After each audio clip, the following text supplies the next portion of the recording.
This is the most beautiful country in the world. So where am I? It's somewhere where the passport stamp is literally a pledge that you must sign upon arrival. A pledge to protect the beautiful manta rays, the incredible 370 rock islands, and ancient culture. It's somewhere with incredible food and all of these beautiful turquoise waters. Let's go to Palau. In this video, I'm going to show you everything that I'm doing in Palau. But I post tons of travel content from every country in the world, and this is country 153 for me. Be sure to like and subscribe, but I also want you to stay and watch the video too. So if you get bored at any time, search through the video for what you want to see using the chapters, either in the description or along the slider. For now, sit back and watch the beauty of Palau. Well, it's day 1 in Palau, and I am quite literally signing my life away. Yes, we are taking an epic scenic plane ride today. So safety first, time to get weighed, and that's our plane.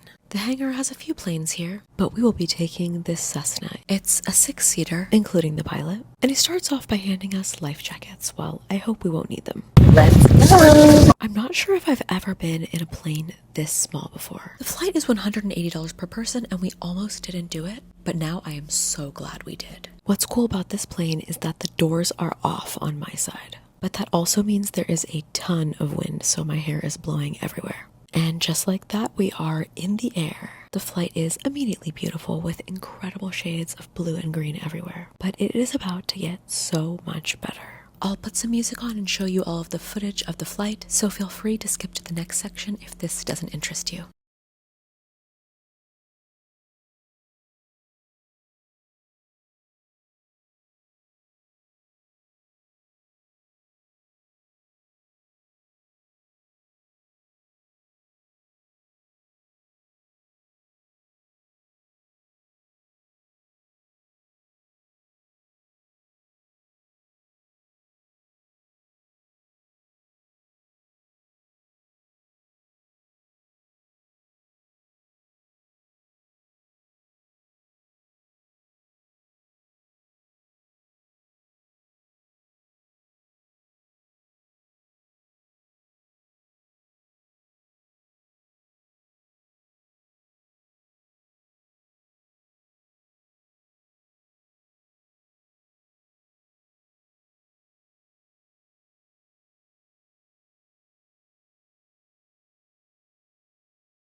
It's time to land, but I definitely felt really fulfilled with the flight time. Landings are always a little bit scary in a small plane, but the pilot did a great job, and I definitely feel like they really trained them well. I also appreciated that he told us what everything was in the air while we were seeing it, gave us some insight on restaurants even.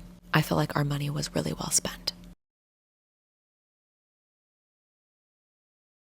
Wow. Okay, but if you have long hair, be careful because my hair got totally tangled within the headphones. Now, the next thing we need to do in Palau is pick up some sunscreen because most sunscreens are illegal here. They only allow reef-safe sunscreens, which is great, but you need to find the cheaper ones because some of these are quite expensive. Quickly, I will show you our hotel. This is the Palau Central Hotel. It is right in the downtown of Koror, which is the capital of Palau. Choosing accommodation was actually really tricky for us because we wanted to stay somewhere that was clean, but we also did not want to spend $300 per night. There is one hotel that costs that. On average, I would say most things are around $150, but this is the most basic room here and it was $170 per night. You can find cheaper accommodation, but this was just the standard that we wanted to have while we were here. And I'm very happy we chose this hotel. I really love it. The bed is very comfortable and it is extremely clean, which is important to us. They also offer a breakfast. It's not the best breakfast in the world, but it gets the job done. And if you eat meat and eggs, then you'll be happy. Food in Palau can get expensive, so we decided on the salad bar for lunch today. They have smoothies that are anywhere from $4 to $7. And then we also got this nacho type salad, which was nice to have some veggies. Okay, time for some self-care. Let's get a massage. We booked this at the place next to our hotel, and it was $50 per hour, which is pretty reasonable compared to other places like the United States. The massage was good, and then they gave us some yummy tea. Can you tell we're in our relaxation part of the trip? Not for long, adventure starts tomorrow. I'm going diving today. I am so excited. I'm thinking that this is going to be probably the best diving in my entire life, but let's see. We've arrived at the dock of Blue Marlin. They picked us up so we didn't have to worry about getting here, and I'm looking down and it looks beautiful. As I get on the boat, we start doing a dive brief, talking about my experience and designing the dive for me. and then we're off. Pro tip, even if you don't dive like Dilara, you can always ask to go out on the dive trip and just go snorkeling. Since a lot of trips are $200 or $150, you can save a lot of money doing this because for Dilara to come on the boat with us, she's only paying $70. There are a few other people on the boat with us, but it's a pretty small group all around. The boat trip by itself is absolutely beautiful as we start going out in its deeper water. It's a very deep turquoise blue, and then as we keep going, the water slowly changes and changes until it gets to be this incredible blue turquoise color. It is truly just unreal to me. After about a 45-minute ride, we arrived to our first dive site. Our first dive of the day is going to be German Channel. In 1898, the German and the Spanish had a war. They essentially won Palau from the Spanish at this point, and they decided to do some phosphate mining. This led to them digging the German Channel.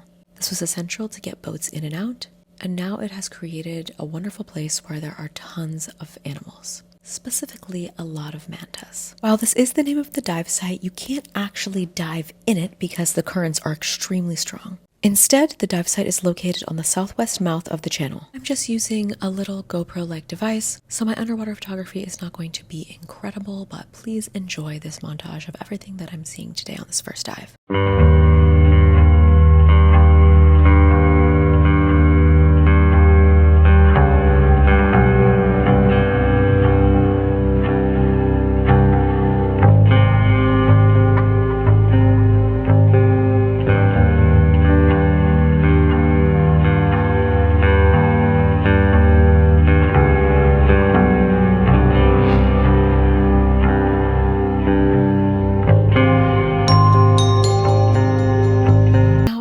Was having a little bit of trouble equalizing, unfortunately, but at this point we started to see the mantas.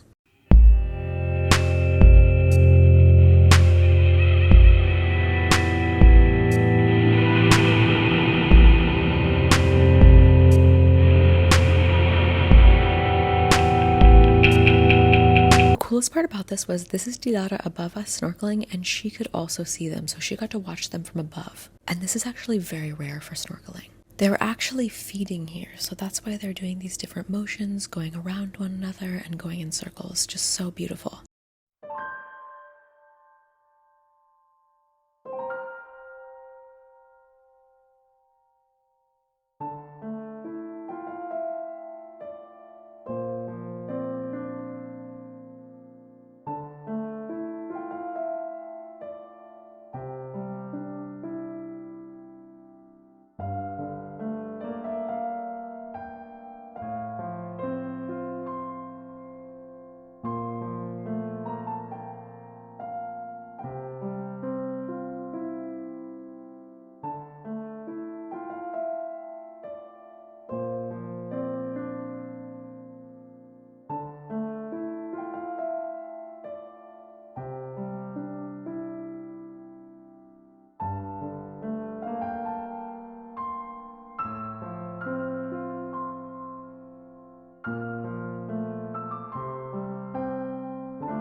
At this point, I am trying to get a video with the manta, but my ears are killing me, and I did happen to get kind of a snippet here right in front of it. Just incredible, beautiful, majestic creatures. At this point, the dive master is telling me that there is a manta right behind me, and I did not even notice it because there were so many other mantas just going everywhere.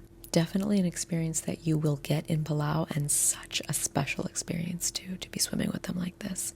Yes, I realize I look like a nerd here.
That was amazing. We saw so many mantas. It was absolutely crazy. And now it's time to move on to the next dive site and enjoy the beautiful views while we get there.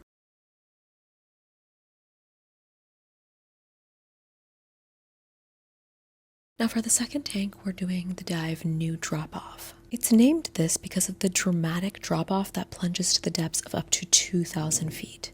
Now obviously we can't go down that far. With recreational diving, you're only going to be going down around 30 meters or 100 feet. But there is just an amazing view of the ocean floor, a unique environment, and just insane marine life. We saw at least 10 sharks following one another. This is a huge Napoleon fish. I know it doesn't look that big, but it is. And these little clownfish are usually my favorite in their anemone. It's funny because the ones on this side of the world look a little bit different from the ones in the Caribbean.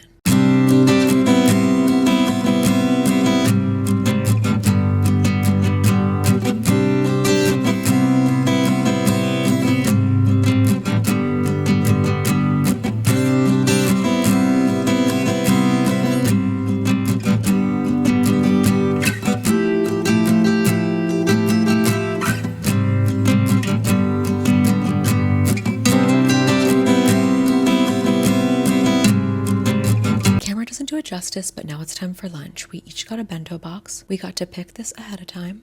I definitely recommend the scallion pancake one and did not love the omurice one. For the last site, we're going to Blue Corner. This was 1000% the best dive site of the day, and of course my camera had to die in the middle of it, and these videos do not even do it justice. It was just insane. This is the most famous dive site in Palau for a good reason, and I believe it's supposed to be the 3rd or the 4th best dive site in the entire world. There are a lot of currents here, and that is why there is so much sea life. The currents generally bring in the food like krill and algae. Personally, I am just obsessed with these clams. I love these clams, and some of them are giant in Palau. But what most sticks out to me about the diving in Palau is just the plethora of fish. There are so many schools of fish like big-eyed trevally, and there are also a lot of turtles, and look at how cute this little guy is. Not scared at all, which I love when they allow you to just come up to them and film them and see them.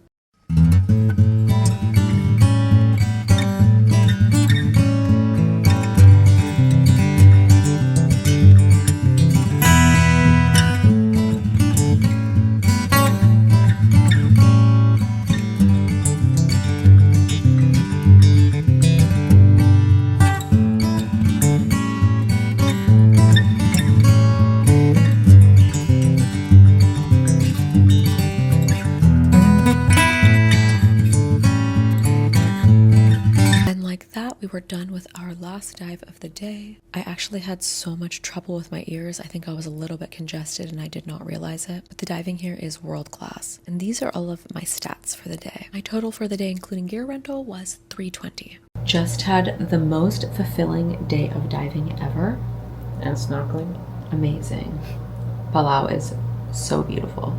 Today we tried Mito Sushi. We got an udon, which was really good. They didn't have any tuna, but they did have 3 types of whitefish sashimi. This meal was $80. Today we are going snorkeling. Gotta put on that reef safe sunscreen, of course. We are going with Rock Island Tour Company, also known as RITC. The boat is a little bit choppy as we get out to the water, and generally I was seeing this tour was about $150 or even $200 per person, but I chose this company because they're charging about $130 on their website. However, you also need to purchase a $50 Rock Island permit to go on this trip, but if you've already done something else in the Rock Islands, then you will have this permit already. The company picked us up directly from our hotel, so it made it extremely easy, like yesterday. The boat ride to get anywhere in Palau and the Rock Islands is always such a treat. It is so beautiful. But today we are going somewhere very special, and you may have seen this in my shorts, but today we are going to Milky Way.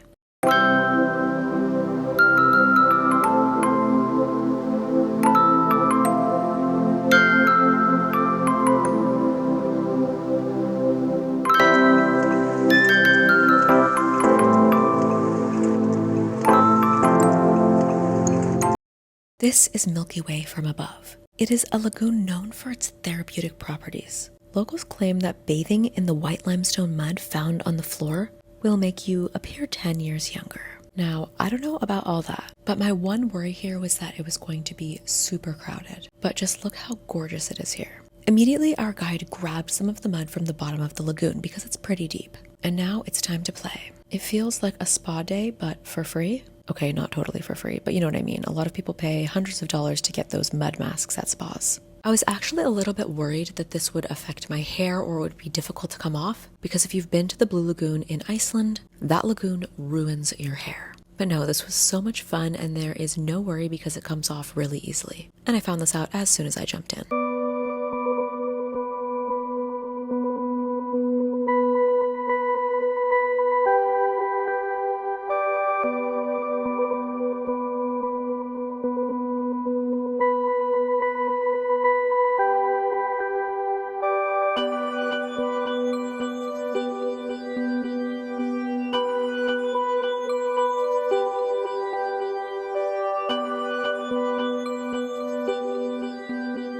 We were given about 30 minutes to play in the lagoon and I definitely could have spent more time here, but this is also a snorkel trip, so we are headed out to our next stop. I also think that they space out the boats to ensure that everybody gets their time and that there are only 2 boats at once at every single stop. So even though the trip can be kind of pricey, you definitely don't have that over-tourism feeling.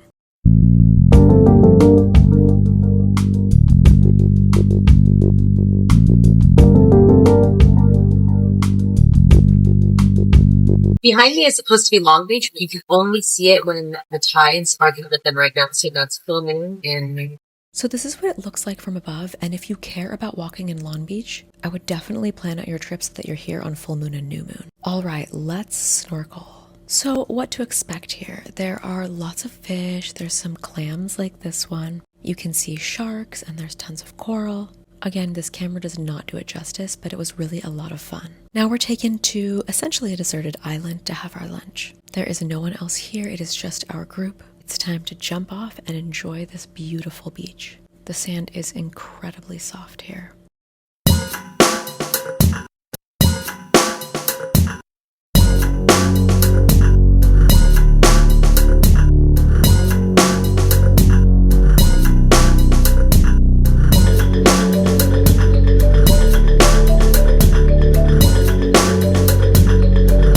Our guide brought us lunch again, and it's actually from the same place that we got our bento lunch from when we went diving. We didn't get to pick this time, but we definitely told them that we don't eat meat, and we got a fish lunch. This was really tasty. I also loved the soba. A few people in our group actually didn't play in the water, which is so surprising to me. That is the first thing we did after we ate. We jumped in and just enjoyed all of this beautiful, warm, clear blue water. There was a guy in our group though who brought his drone and he took some drone pictures of us, so that was fun. This is really just an unspoiled, beautiful, untouched part of the world that everyone should visit if they have the chance.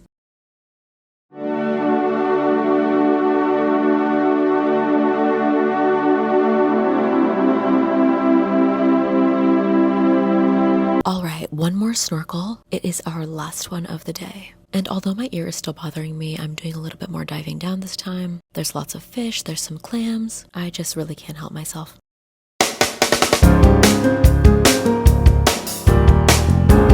Okay, but please, someone tell me what this is. It looks like a silver ball in this sack. After saying goodbye, we came to Chapter 1 for dinner. This is a Chinese-owned restaurant with Chinese food and seafood. We got the chili oil noodles. They are so yummy. Coconuts, of course, and it's so sweet. And then we also got mangrove crab, which is $25 per pound. Our crab ended up being $36 total. It's not cheap, but it is some of the best crab I have ever had in my life. Since they only opened 1 year ago, they're having everybody write on the different tiles that are going on the ceiling and on the walls. So Dilara put a Turkish flag because we're pretty sure she's the first Turkish person to come to this restaurant. Today we rented a car because we want to go somewhere that is on land. This is the number of the car rental place. We paid $40 for the day. And we're headed to Ngardmau waterfall. It's $10 each to hike this waterfall. We are attempting to start this hike in Palau.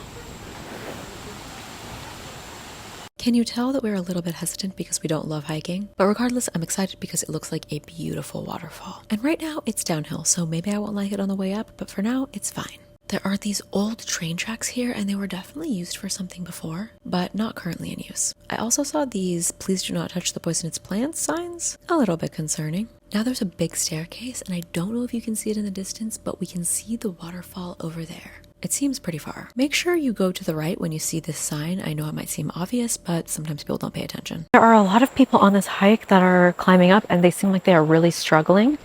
So hopefully it's not going to be too bad when we come back up.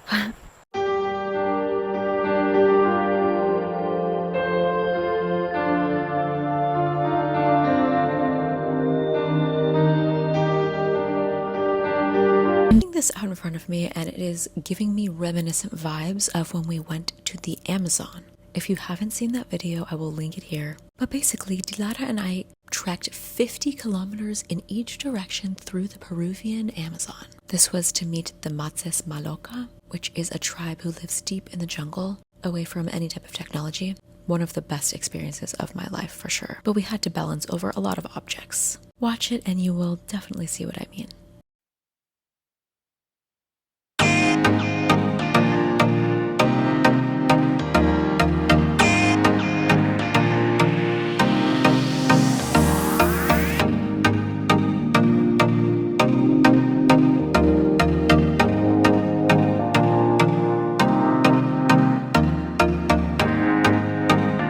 This bridge and I can hear the waterfall in the distance, so I know we are about to be there. That means it's time to strip off the clothes and get into the bathing suit. And just like that, we've arrived and no one else is here. This is such a perfect moment. I made it! Alright, let's see if we can get down there without slipping and falling. I thought I was good and then all of a sudden, boom, I went down. But it's fine, I'm not hurt, and we're here. How can you be mad?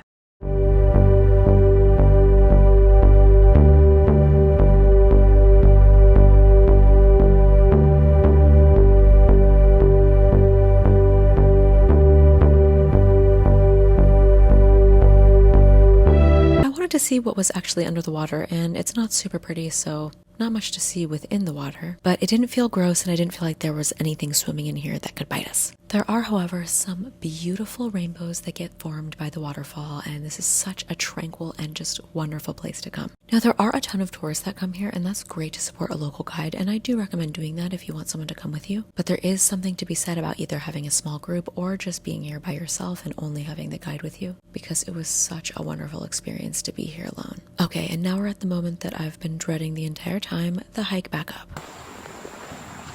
I'm already over this.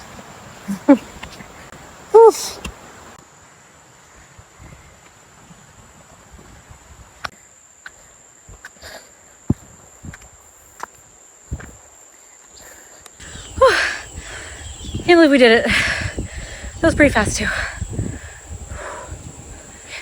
And now we have stumbled upon Evie's shack. A coconut shack to be exact. Cold? Yes, oh my god! Ah. Yes, I do.